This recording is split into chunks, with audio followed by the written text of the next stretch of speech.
Hi everyone, my name is Lauren Spear, and you're watching or listening to the HorrorFam.com podcast. And today's guest is AJ Spencer, and longtime readers will know him as the writer for AJ's Horror Reads on HorrorFam.com, where he reviews horror-related novels. And today is extra exciting because he has another novel of his own coming out. And at the time of this, it will have already been out for a week, so you may already have your copy. It's called Electric Eyes, and it's in the YA horror genre. And this here he is, AJ Spencer. How you doing, AJ? Hey, hello everyone. How are you all? So this is your fourth horror novel after Haunted and Hungry, Foot Doctor, and This Town Died with You. Mhm. And do I have the order on that right? I might have gotten Yeah, the yeah. So you got it. Yeah. So Haunted and Hungry was my first release. It was a short story collection of short stories that had been previously published in a few magazines and newspaper outlets. So I kind of just compiled those together. And then This Town Died with You was my paranormal novella I put out. Uh, I did kind of The Foot Doctor was like a psychological thriller, and yeah, Electric Eyes will be my first book in the YA genre, geared towards younger audiences. Okay. What made you want to do a YA novel? Uh, Honestly, besides just trying to reach a bigger audience, um, I've spent a while thinking about uh how much I enjoyed my Scholastic Book Fair days when I was younger, and things that I would read back then. You had like everyone loved the R.L. Stein Goosebumps series, and a lot of my friends are reading stuff like Christopher Pike, who was kind of like in that same field and genre, and just things like that. Like I kind of wanted to go back to that and write something that felt like something I would read when I was in that stage. Oh, that's so fun. Yeah, the Scholastic Book Fair was definitely like the place to get like the new Goosebumps and everything. And Yeah. it's so fun to think about some kid grabbing your book and being like, this is the new AJ Spencer. I can't wait. Yes. That's kind of what I wanted to do. Yeah. And you know, I've always I've always felt like you know, the horror genre should be open to multiple age groups. So it's like I didn't want to just always write for adults. Like I do like, my R-rated horror films, but I'm like also I've been really big on stuff like watching things that are suitable to watch with my child. Like we like to watch Wednesday on Netflix and things like that. And I'm finding things that she can read and games that she can play with me. Like I've been watching her play. Uh, there's some more family friendly spooky games that she plays on her tablet. Like she likes Five Nights at Freddy's, and there's one that she likes called Poppy Playtime that she's a big fan of, and yeah, just having fun watching her play those games. And that's kind of what else inspired me was like, man, I miss having stuff that's like, open to everyone.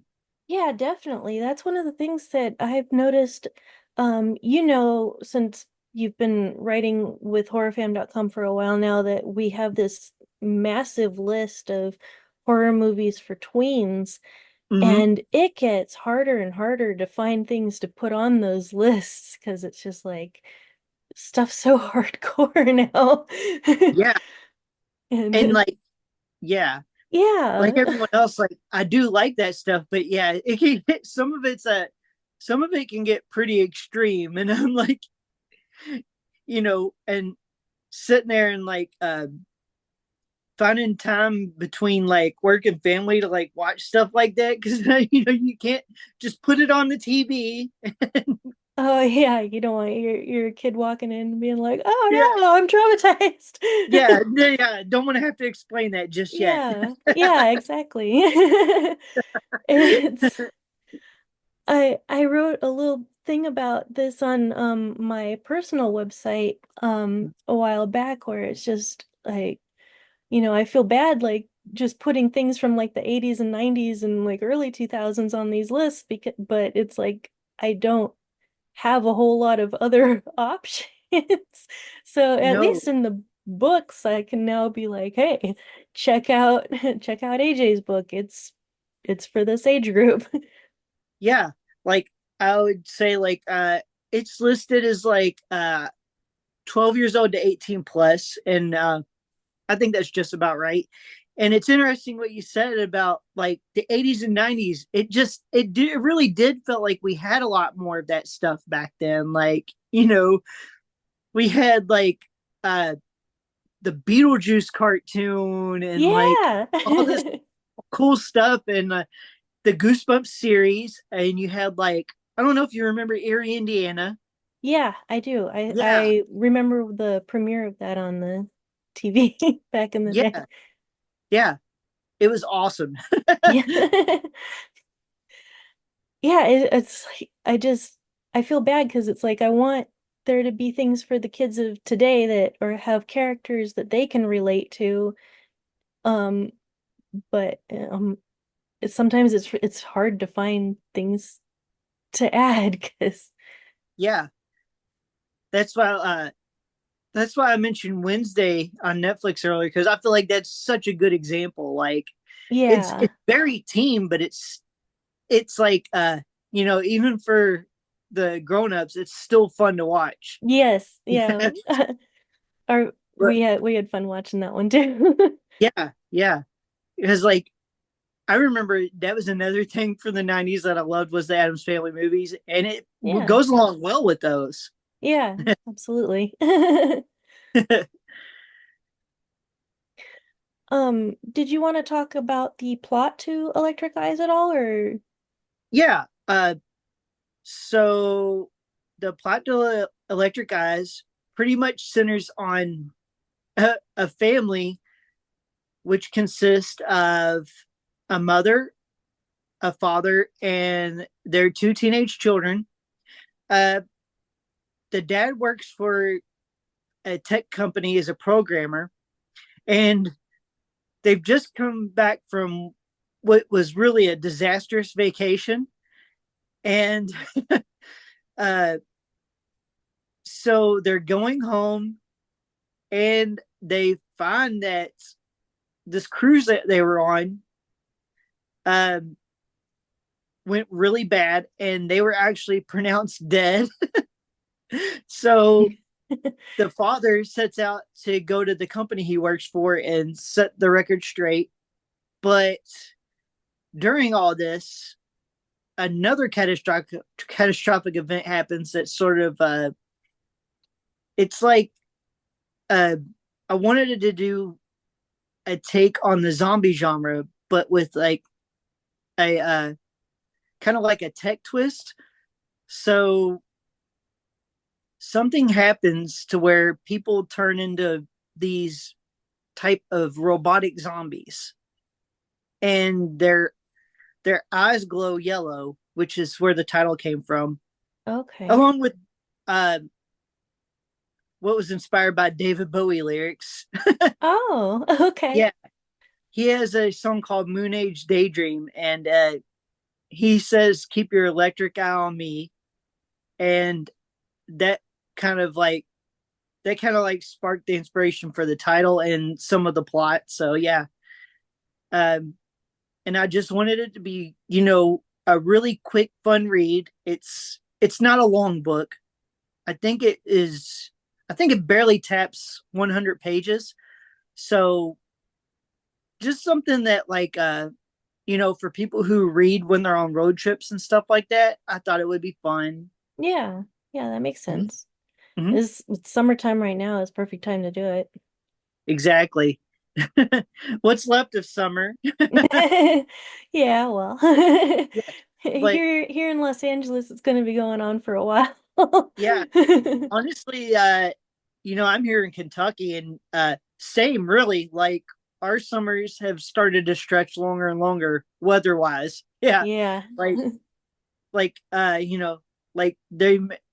there's back to school stuff everywhere right now, but like it's still it's still gonna be hot for a long time. Yeah, like into October.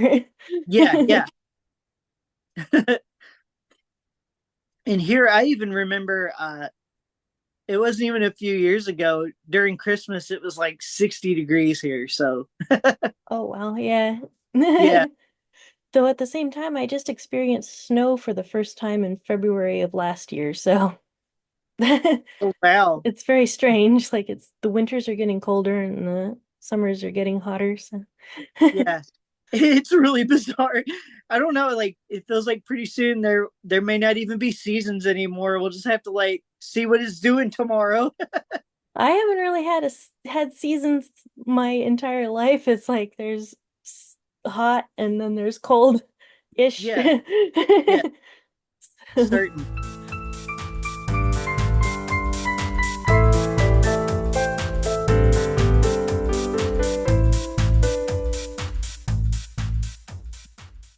Okay, in case there is any like weird cuts, we had to restart our meeting because things are a little wacky right now.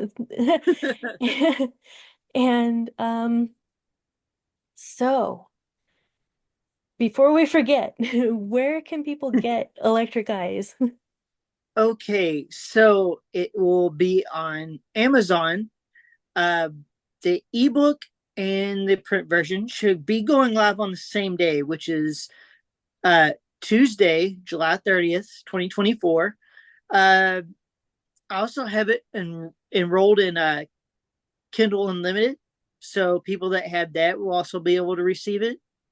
So, uh, other than that, like, uh, I'm trying to think if it will be anywhere else, but primarily that's where we'll be able to find it. Okay, so people will be able to find it on Amazon. If you look up Mhm. AJ Spencer, you'll be able to find Electric Eyes. I saw that it was available for pre-order right now, but Yes. at the time of this, it will have Mhm. already been out for 1 week, so It'll be going. it'll be going.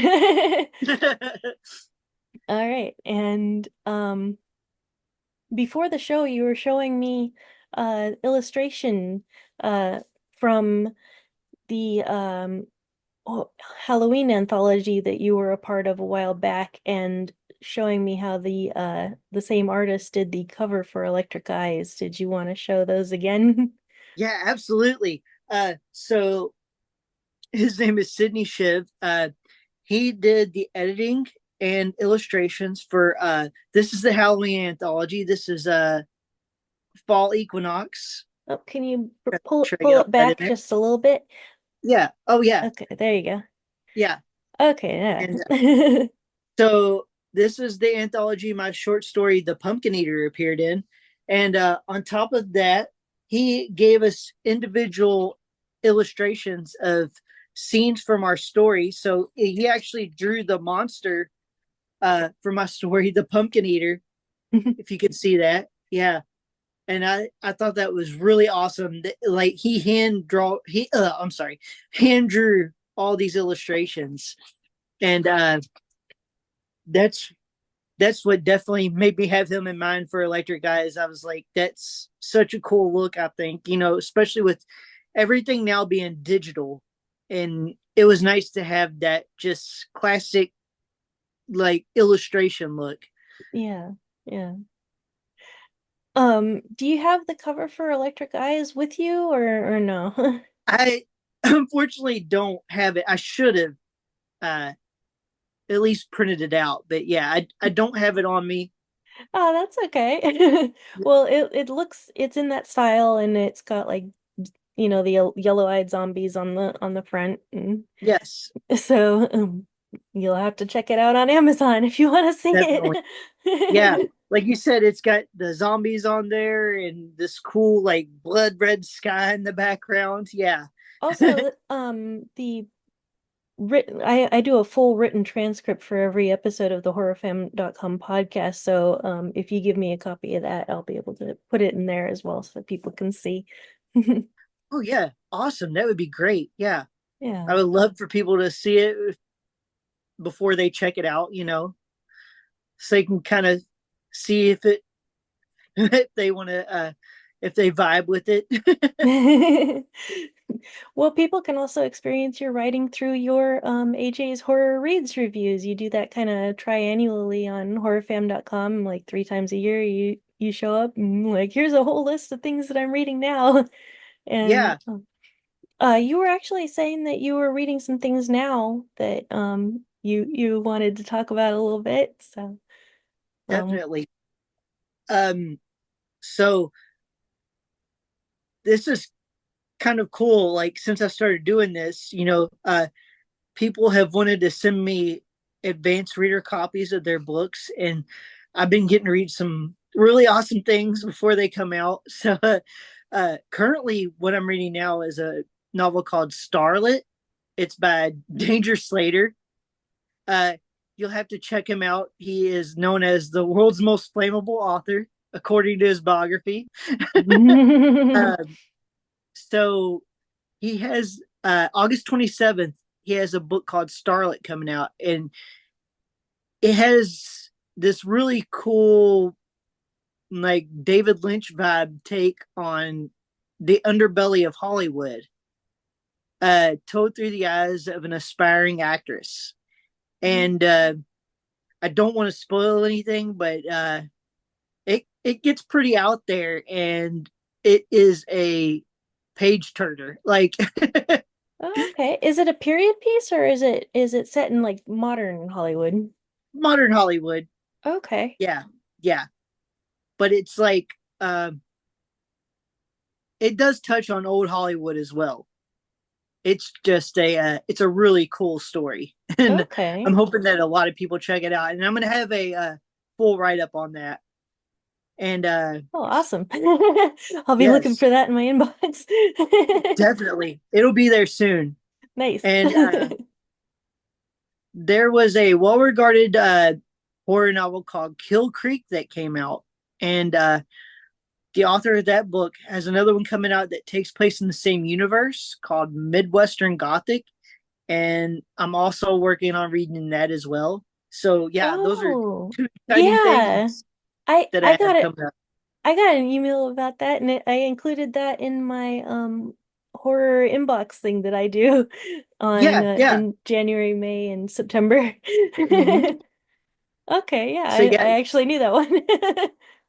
yeah, you get all these cool things in your inbox as well. It's one of the perks to horror fam, right? Yeah, definitely. Yeah, people should send us more stuff. Right? Just send us stuff.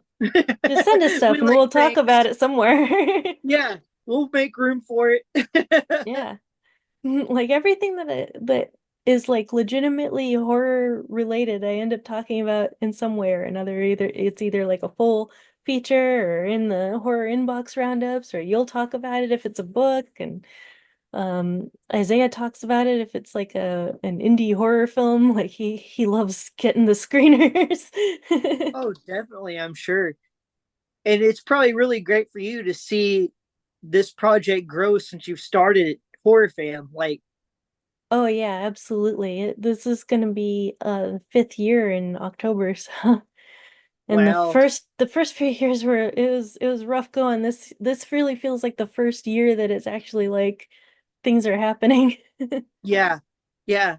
I know for you and Frank, it's been a juggling act. Yeah.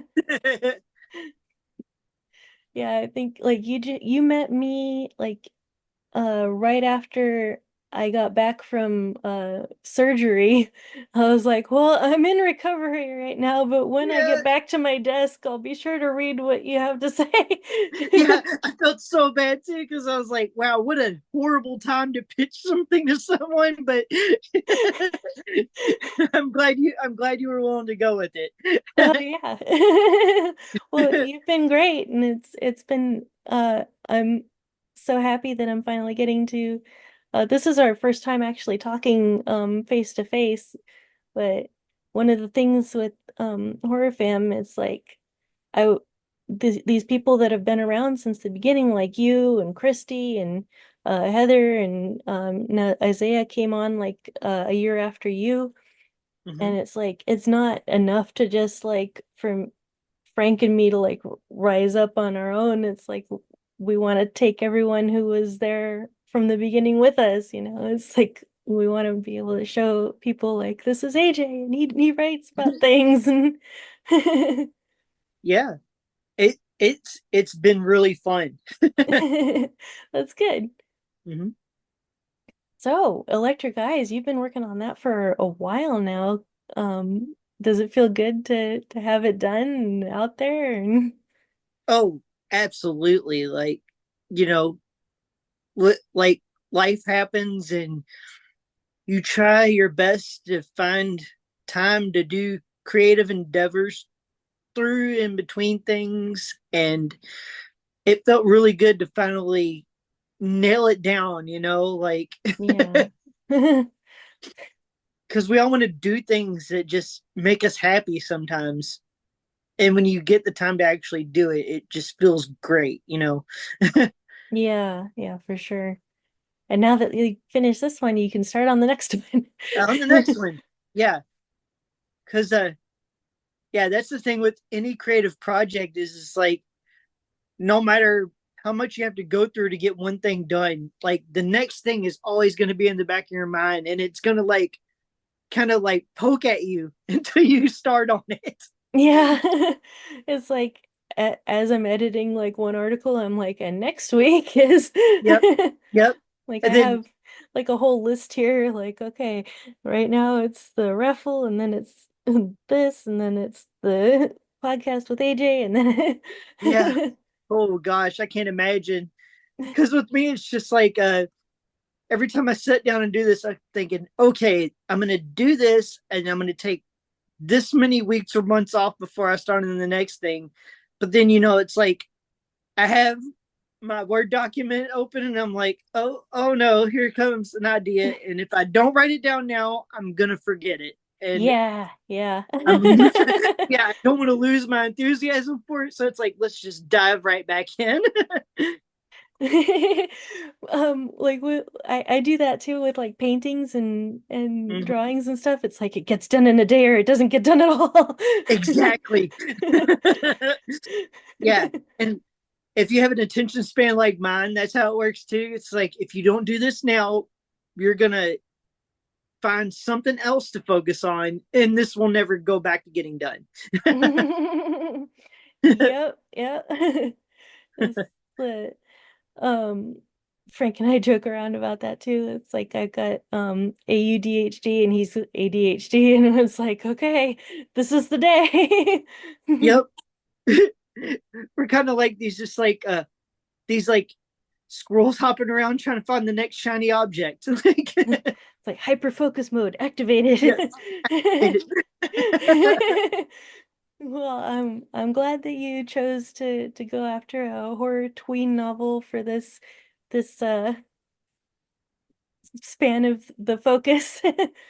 And I'm looking forward to being able to recommend that to people who are like, oh, well, we watched all the movies and my kid likes to read and what would be good for that. So that's gonna be good. Yes, that's the target audience I'm going for. So hopefully I'll get some teens to read this summer. Yeah. And you mentioned that your daughter likes to play Five Nights at Freddy's and Poppy Playtime, and I know that you Mhm. play some games as well. Has there been any like horror games that you've been particularly enamored with lately, or? Oh man, yeah. So I've been having a great time with I just recently got a PS5 finally. So I've been playing a game called Dead Island 2 and I've been having a blast with that. So Okay. yeah, Yeah, Frank keeping likes it that with the game. zombie theme, yeah. And it's really a blast. Like it's kind of like an open world zombie game and you could just like run around and do all this stuff, and it's like it reminds me of like open map games like Grand Theft Auto, Oh, but okay. Yeah, during yeah. a zombie apocalypse. Yeah, yeah. Yeah, I saw that, with your Killer Clown shirt. I was wondering, like if you had played Yeah. the new Killer Clown game that just came out or Yeah, I've been wanting to so badly. It's on my list. I just haven't gotten it yet. But yeah. of course I've watched other people play it on YouTube and I've had fun doing that. Sometimes like it's a nice thing to do, like just watching the playthroughs. Yeah, definitely. Well, I think our time is just about up. Is there anything that you'd like to say before you go? Let's your social profiles and stuff so people can follow you and keep up with you if they want to. Oh, absolutely. So, all right. Real quick, I'm on Facebook under my pen name, AJ Spencer. I am on Instagram at horror author AJ. And I'm on Twitter under Grim Gravestone. How come that one's different? I'm not sure, honestly. Like, I I think I was just kind of like looking to do something on Twitter that stands out a lot more because everyone on Twitter seems to have the word author in theirs or horror, and I'm like, they got to do something a little bit different because the algorithms and the engagement on there tend to be different. I found so it's like I wanted to do something that people would notice and hopefully get some more engagement. Yeah, that makes sense. Yeah. Mm-hmm. Well, I'll have all those links in the description for this video as well as on the transcript. It'll be horrorfam.com/AJ Spencer. So, Awesome. And yeah, I really appreciate you having me. It's been great. oh, good. I'm glad. It was nice to finally meet you in person, and I know that you're feeling like hot too because Oh, yeah. we talked about this before, but it's like 100 degrees and we had to turn off our like fans and air conditioning and everything so that it wouldn't interfere with Yeah. the We're sound going of to the be very microphones. shiny soon. Yeah, I'm starting to get shiny now. All right. Well, goodbye. It was great talking to you. And for everyone else, you've been listening to and or watching the horrorfam.com podcast. I'm Lauren Spear, and that was AJ Spencer. Until Bye. next time, bye.